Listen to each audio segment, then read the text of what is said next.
ఊచలు లెక్క పెట్టాల్సిందే, లెక్క పెట్టియాల్సిందే అని ఈరోజు నా ప్రభుత్వం మా మంత్రివర్గ సహచరులు తీసుకున్న నిర్ణయాన్ని ఈ ప్రతిపక్షాలు అభినందించాల్సిన అవసరం లేదు అధ్యక్ష. మిగతా విషయాలలో భిన్నాభిప్రాయాలు ఉండొచ్చు, భేదాభిప్రాయాలు ఉండొచ్చు, కానీ డ్రగ్స్ మహమ్మారిని నిషేధించడానికి నిర్వీర్యమైపోతున్న యువతను, చిన్న చిన్న పాఠశాలల ఆడపిల్లలు బలైపోతున్న ఈ మహమ్మారిని నిషేధించడానికి ఈ దాన్నైనా అభినందించడానికి మన ప్రభుత్వాన్ని మీరు అభినందించడానికి మీకు మనసు రాలేదా అని నేను అడుగుతున్నా అధ్యక్ష. అంటే ఈరోజు ఈ సభలో వీళ్ళందరూ మిగతా వాటిలలో వాళ్ళకి రాజకీయ కోణాలు ఉండొచ్చు, కానీ ఈ విషయంలో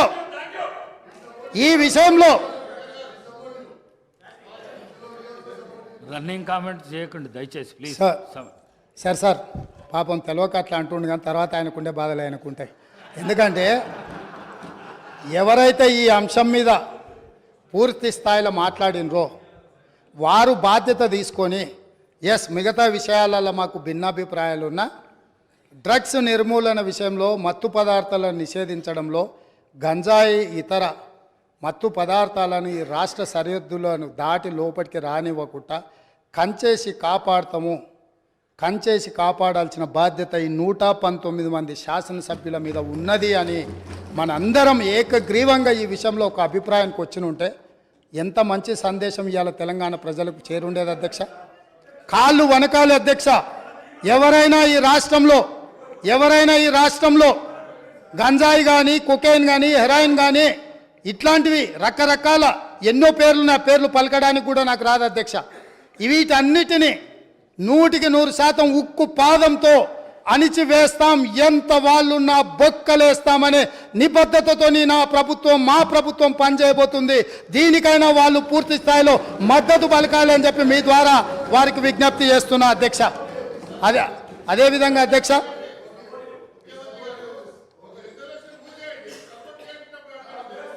ఇప్పుడు గవర్నర్ గారి ప్రసంగంలోనే ఈ అంశాన్ని స్పష్టంగా ప్రస్తావించిన వారు ఎంతసేపు మాట్లాడినరో మీరు సమయం తీయండి. మా సభ్యులు ఎంతసేపు మాట్లాడినరో, టీఆర్ఎస్ సభ్యులకు ఎంతసేపు సమయం ఇచ్చినరో రెండు పోల్చి చూడండి అధ్యక్ష. ఈ విషయంలో మనకు భిన్నాభిప్రాయాలు, భేదాభిప్రాయాలు ఉండాల్సిన అవసరం ఏముంది అధ్యక్ష? ఏమన్నా ఉందా అధ్యక్ష? ఇందులో నేను ఏమైనా ఎవరికైనా నష్టం జరిగే విధంగా, లేకపోతే వాళ్ళ కష్టం జరిగే విధంగా ఏమన్నా ప్రభుత్వం నిర్ణయం తీసుకుంటుందా అధ్యక్ష? ఇందులో కలిసి రావడానికి ఉన్న ఇబ్బంది ఏంది అధ్యక్ష? నాకు అర్థం కాలే. అందుకే వారికి అవసరమైతే ఇప్పుడు అడగట్లేదు అధ్యక్ష మైకు. ఒకవేళ ఇప్పుడు నేను ఇంతసేపు మాట్లాడినా మైక్ అడిగిన ఉంటే మీరు మైక్ ఇచ్చుంటే వారు వారు మాట్లాడడానికి మైకు తీసుకొని ముందుకు వస్తే ఇవ్వండి అధ్యక్ష. ఇది ఒక మంచి కాజ్ కదా, ఈ ఒక్క మంచి కాజ్కి వారిని ముందుకు వచ్చినందుకు మైక్ ఇవ్వండి అధ్యక్ష. గౌరవ కేటీఆర్ గారు స్పీకర్స్ ఆయనకు బ్రేక్ తీసుకోవాలంటే బ్రేక్ తీసుకోమన్నాడు సార్, మాకేం అభ్యంతరం లేదు.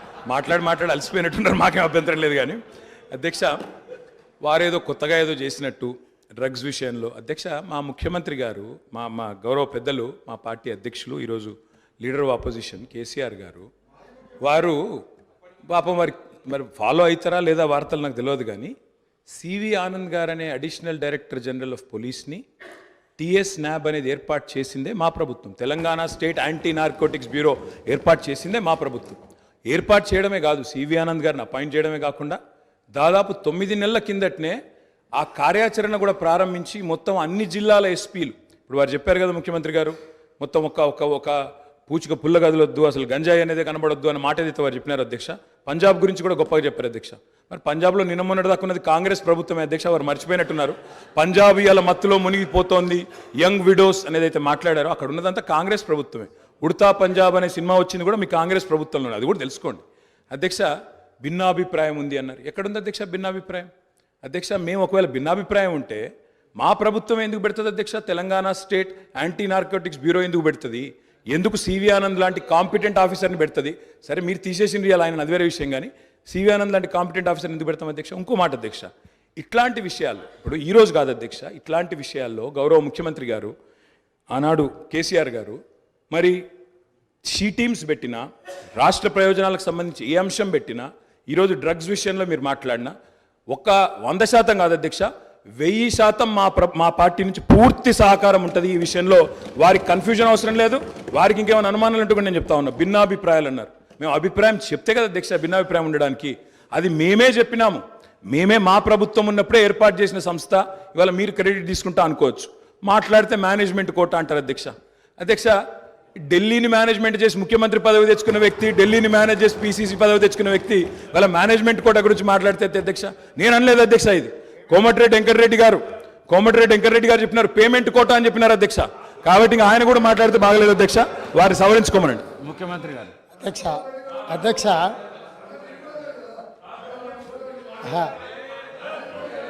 అధ్యక్ష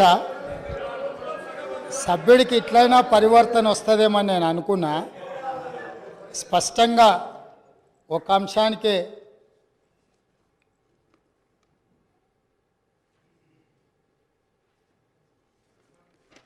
సభ్యుడు ఈ ఒక్క అంశానికే పరిమితమయ్యి స్పష్టంగా ముందుకొచ్చి ఇతర అంశాల పట్ల చర్చ జరగకుండా దీనికి మద్దతు ఇస్తారని నేను ఆశించిన.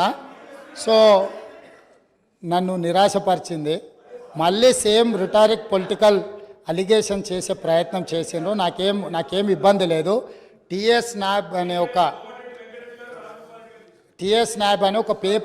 ఒక పేపర్ మీద కాగితం తయారు చేసిండ్రు అధ్యక్ష. ఆ తయారు చేసిన దానికి సివి ఆనంద్ గారికి అడిషనల్ ఛార్జ్ మాత్రమే, హైదరాబాద్ కమిషనర్గా కొనసాగుతూ టిఎస్ నాబ్ డైరెక్టర్గా అడిషనల్ ఛార్జ్ వారు ఇచ్చిండ్రు. ఒక్క నిమిషం అక్కడికి వస్తున్నాను. మీరే ఏర్పాటు చేసారు, ఏర్పాటు చేసిన దాంట్లో ఏమేం లేకుండా చేసిండ్రు కూడా అవి కూడా చెప్తాను, ఎందుకంటే ఇక మీరు మొదలుపెట్టారు కాబట్టి మొత్తం చెప్పాలి కదా. సో అడిషనల్ ఛార్జ్ ఇవ్వడంతో ఆయన ఇక్కడ అక్కడ దృష్టి పెట్టలేకపోయింది. ఒకటి, వాళ్ళు ఒక స్టాఫ్ ప్యాటర్న్ వర్కౌట్ చేసి ఇచ్చారు. 301 మంది సిబ్బంది కావాలా, ఈ సిబ్బందిని అంతా మాకు ఇవ్వాలి, దీన్ని నిషేధించాలని ప్రభుత్వానికి నివేదిక ఇచ్చారు. 10% సిబ్బందిని కూడా వాళ్ళకి ఇవ్వలే. 29 కోట్ల రూపాయలు వాహనాల కొనుగోలు కానీ ఇతర ఆఫీస్కు సంబంధించిన అంశాలను మాకు ఏర్పరచుకోవడానికి 29 కోట్ల రూపాయలు బడ్జెట్ కావాలని రాష్ట్ర ప్రభుత్వానికి అడిగారు. ₹1 కూడా ఈ రోజు వరకు ఇవ్వలే. టిఎస్ నాబ్ అనే ఒక పేపర్ సంస్థను ఏర్పాటు చేసి దానికి అడిషనల్గా ఒక ఏడీజీ సిటీ కమిషనర్ గారిని పెట్టి ఆ సంస్థను నిర్వీర్యం చేసిండ్రు. కాబట్టి నేను అవన్నీ విమర్శల జోలికి వెళ్ళలే. కాకపోతే వారు ఇప్పుడు చెప్పిండ్రు కాబట్టి నేను ఇవన్నీ చెప్పాల్సి వస్తుంది. అందుకే ఈరోజు నేను ఫుల్ టైం ఏడీజీని దానికి వేసినాను. ఇమ్మీడియట్గా 29 కోట్లు కాదు, అవసరమైతే మీరు 50 కోట్లు తీసుకోండి. ఇది నా రాష్ట్ర భవిష్యత్తు, ఇది మన పిల్లల భవిష్యత్తు.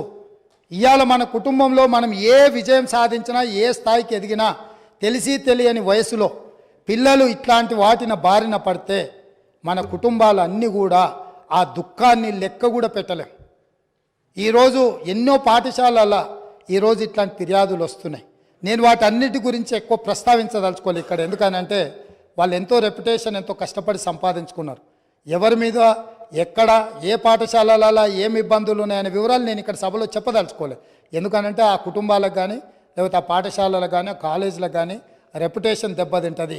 గత ప్రభుత్వం పేపర్ మీద తెలంగాణ స్టేట్ యాంటీ నార్కటిక్ బ్యూరోను స్టార్ట్ చేసింది నిజం, దానికి ఒక హైరార్కీని డిసైడ్ చేసింది నిజం, దానికి అడిషనల్ ఛార్జ్ చేసి తూతూ మంత్రంగా చేసింది నిజం. వాళ్ళు 29 కోట్ల రూపాయలు అడిగితే ₹1 కూడా ఇవ్వండి నిజం. వీటన్నిటిని సమీక్షించి, అందుకే నేను ఏమంటున్నా అంటే ఈ ఒక్క విషయంలో విమర్శల జోలికి వెళ్లకుండా ఈ తెలంగాణ సమాజాన్ని ఒక బలమైన సమాజంగా, ఈ తెలంగాణ సమాజం అంటే ఒక ఉద్యమాల గడ్డ, తరతరాలుగా మనము నిటారుగా నిలబడి కొట్లాడిన చరిత్ర ఉన్న గడ్డ.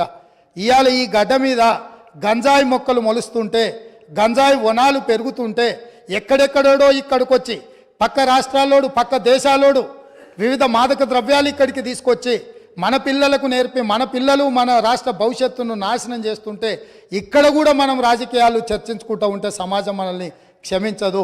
దయచేసి ఒక్క విషయంలో సభలో ఉన్న అన్ని పార్టీలను నేను విజ్ఞప్తి చేస్తున్నా, అది భారతీయ జనతా పార్టీ కావచ్చు, ఎంఐఎం కావచ్చు, సిపిఐ కావచ్చు, సభలో ప్రాతినిధ్యం లేని రాజకీయ పార్టీలకు కూడా నేను వేదిక మీద నుంచి విజ్ఞప్తి చేస్తున్నా, ఇది మన సమాజానికి పట్టిన చీడ పీడ, దీన్ని తొలగించడంలో పూర్తిగా నిషేధించడంలో మీ అందరి మద్దతు రాష్ట్ర ప్రభుత్వానికి అవసరం ఉన్నది. అవసరమైన సహకారాన్ని అందించాల్సిందిగా సభాపక్ష నాయకుడిగా మీకు అందరికీ విజ్ఞప్తి చేస్తున్నా అధ్యక్ష. అదేవిధంగా అధ్యక్ష, ఇంకా చాలా రోజులు మనం చాలా విషయాలు చర్చించుకోవాలి, మాట్లాడుకోవాలి. చాలా విషయాలు నేను ప్రస్తావించదలుచుకున్న విషయాలు ఉన్నాయి. నేను ఒక మాట మీ ద్వారా 6 గ్యారంటీల విషయంలో ఇందిరమ్మ రాజ్యంని ఏర్పాటు చేయడంలో దళితులకు, గిరిజనులకు, బడుగు బలహీన వర్గాలకు, మైనారిటీలకు, మహిళలకు, విద్యార్థులకు, నిరుద్యోగ యువకులకు, ఉద్యమకారులకు, అమరవీరుల కుటుంబాలకు 100% ఈ ప్రభుత్వంలో న్యాయం జరుగుతుంది. ఈ ప్రభుత్వము తెలంగాణ ప్రజలకు స్వేచ్ఛనిస్తుంది. ఈ ప్రభుత్వం తెలంగాణ ప్రజలకు సామాజిక న్యాయం చేస్తుంది.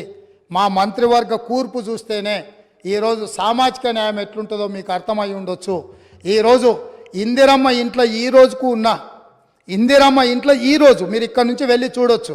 ఖానాపూర్ ఎమ్మెల్యే వెడమ బొజ్జు ఆనాడు ఇందిరమ్మ ఇచ్చిన ఇంట్లోనే ఉంటూ ఈరోజు ఎమ్మెల్యేగా ఈ సభలో కాలు పెట్టిండు. ఒక బలహీన వర్గాలకు సంబంధించిన బీర్ల ఐలయ్య ఈరోజు ఇందులో కాలు పెట్టిండు. ఒక ఈర్లపల్లి శంకరయ్య షాద్నగర్ నుంచి రజక కుటుంబం నుంచి వచ్చిన వాడు ఈ శాసనసభలోకి రావడం జరిగింది. ఇట్లా చెప్పుకుంటూ వెళ్తే అత్యంత పేదలు, నిరుపేదల నుంచి వచ్చిన వాళ్లకు ప్రజలతో ఉన్న సంబంధాలు, అనుబంధాలతోని మందుల శామ్యుల్ మీరు అణిచివేసి తెలంగాణ ఉద్యమంలో ఉండి మీతో ఉద్యమంలో మొదటి నుంచి చివరి వరకు ఉన్న మందుల శామ్యుల్ని మీరు అనాథగా వదిలేస్తే 50,000 రూపాయల నగదు లేకపోయినా 52,000 ఓట్లతోని కాంగ్రెస్ పార్టీ మల్లికార్జున ఖర్గే, సోనియమ్మ గారి నాయకత్వంలో ఎమ్మెల్యేని చేసి ఈ సభలోకి